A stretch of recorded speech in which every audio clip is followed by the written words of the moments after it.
Pemirsa, kita berjumpa di segmen Sindo News 5, ruang bincang yang bukan sekedar menyampaikan berita, tapi juga mengajak kita semua berpikir lebih dalam tentang apa yang sedang terjadi di negeri ini, pemirsa. Apa yang menyatukan sebuah konser, sebuah kebijakan, sebuah pertandingan, sebuah kepergian, dan sebuah pendaratan. Indonesia hari ini bukan hanya tentang satu cerita. Ia adalah mozaik dari banyak suara, banyak wajah, dan banyak makna. Di GBK Jakarta, Blackpink mengguncang panggung tapi juga menggugah pertanyaan tentang budaya global dan identitas lokal. Di ruang konferensi, Purbaya bicara soal larangan Balpres bukan hanya soal pakaian, tapi juga tentang keberpihakan negara. Sementara di Qatar, Timnas U17 bersiap menulis sejarah di Piala Dunia.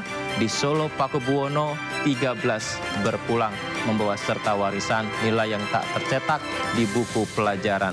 Dan di Halim, pesawat Airbus A400M mendarat membawa harapan baru tentang kedaulatan dan kesiapan bangsa. 5 peristiwa, 5 cermin, 5 cara kita bertanya kemana Indonesia melangkah.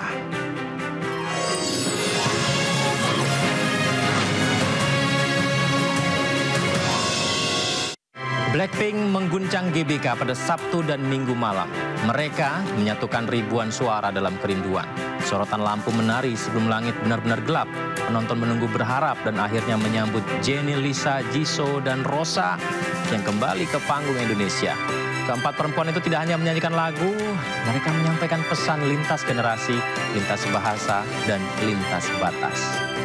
Pemirsa, Blackpink tidak sekedar tampil, mereka menunjukkan keberanian untuk berbeda, bersuara, dan untuk hadir sebagai simbol budaya global. Mereka mengubah konser Deadline menjadi ruang pertemuan antara fandom dan fenomena antara Jakarta dan dunia.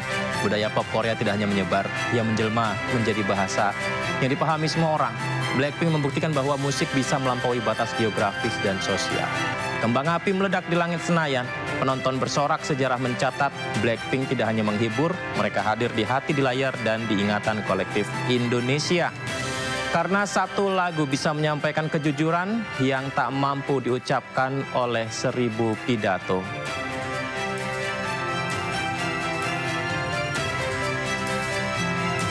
Excited banget sih.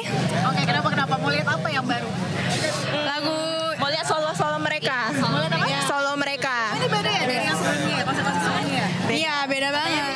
Menteri Keuangan Purbaya Yudi Sadewa mengguncang ruang publik dengan satu pernyataan yang tak biasa. Ia tidak bicara soal defisit atau pajak, ia menyoroti Balpres pakaian bekas impor yang selama ini menopang bisnis kecil, membentuk gaya hidup anak muda, dan menghidupi ekonomi rakyat. Pemerintah menetapkan larangan impor pakaian bekas untuk melindungi industri tekstil dalam negeri, menjaga kesehatan publik, dan menertibkan jalur distribusi ilegal. Mereka ingin membangun arah baru, memilih keberpihakan. Tapi jutaan pelaku usaha kecil, pedagang pasar, dan anak muda justru menggantungkan hidup dari sisa mode global. Kita menyaksikan pertarungan antara niat baik dan dampak nyata. Apakah kebijakan ini memperkuat ekonomi nasional atau justru memutus urat nadi ekonomi rakyat kecil? Purbaya berbicara dengan gaya koboi, cepat, lugas, tanpa basa-basi. Purbaya membangun narasi. Narasi besar, negara harus memilih, dan kadang pilihan itu tidak populer. Politik tidak hanya bergerak lewat pidato, bahkan pakaian pun bisa berubah menjadi medan pertempuran. Balpres bukan sekedar baju, ia menyimpan cerita tentang siapa yang kita lindungi dan siapa yang kita abaikan. Rugi, cuma udah ngeluarin uang buat mesain barang, terus masih makan orang lagi. Jadi nanti barangnya dimusnahkan, orangnya denda, dipenjara juga, dan akan di blacklist. Penolakan, siapa yang nolak saya tangkap duluan. Kalau yang pelaku thrifting yang nolak-nolak itu ya saya tangkap duluan ya, berarti kan dia pelakunya, clear. Berikutnya pemirsa, setelah Timnas Indonesia Senior belum berhasil menuju ke Piala Dunia dan terhenti di putaran keempat, Timnas U17 Indonesia sudah masuk di panggung besar dunia, yakni Piala Dunia. Di usia muda, mereka berjuang keras demi nama bangsa dan negara. Besok, mereka menghadapi Zambia di Asperzon, Qatar di laga pembuka grup H Piala Dunia U17 2025. Tidak hanya bertanding, pemirsa, mereka memulai cerita yang belum tertulis. Adalah Nova Arianto, pelatih yang memilih 21 pemain terbaik dari seluruh penjuru negeri. Ia mengikut sertakan pemain diaspora yang pulang membawa semangat. Mereka belum memiliki nama besar, tapi mereka menunjukkan keberanian untuk bermimpi di depan dunia.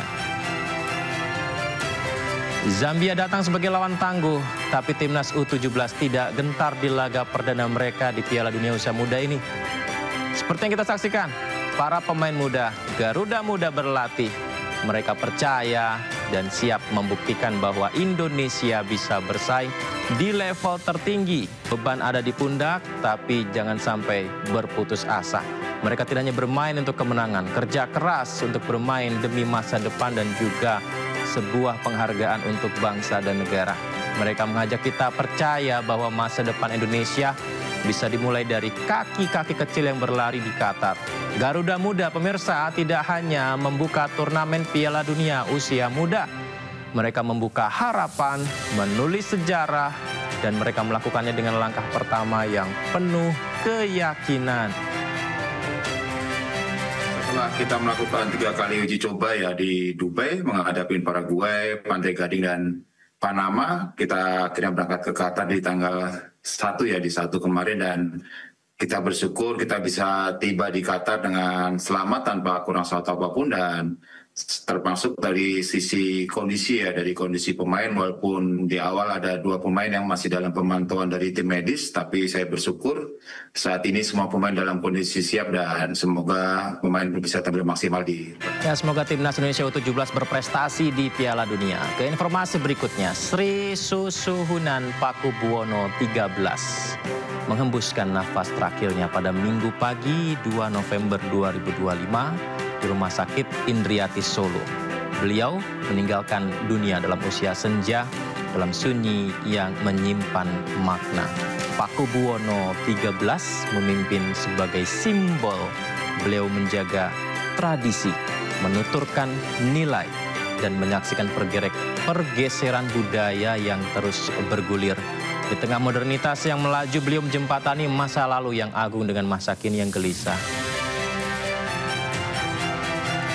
Keluarga keraton memakamkan jenazah beliau di Imogiri, Bantul, Kompleks Pemakaman Raja Mataram. Kepergian almarhum mengajak kita bertanya, apakah kita masih mampu menjaga nilai-nilai yang beliau wariskan. Bangsa ini tidak hanya mengenang, kita harus melanjutkan. Dan Imogiri tidak hanya menerima jenazah seorang raja, ia menjadi sejarah, berbicara dalam diam, dan hari ini Indonesia mendengar.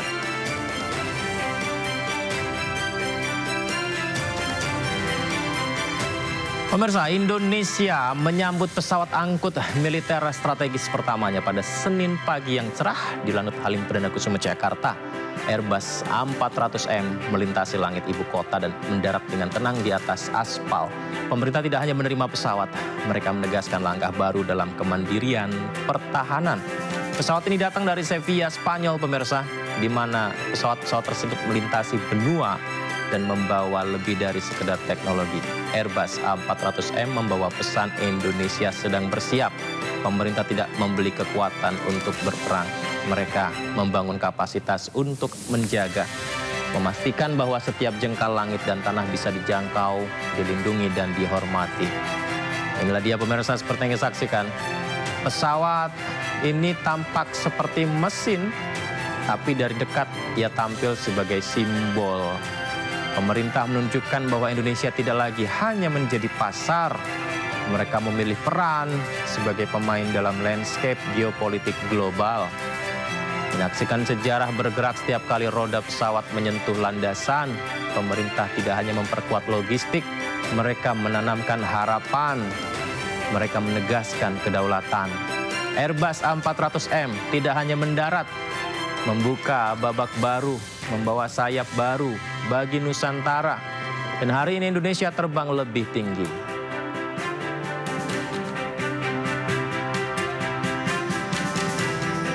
Apakah kita cukup jeli membaca tanda-tanda zaman atau kita hanya menonton tanpa benar-benar melihat?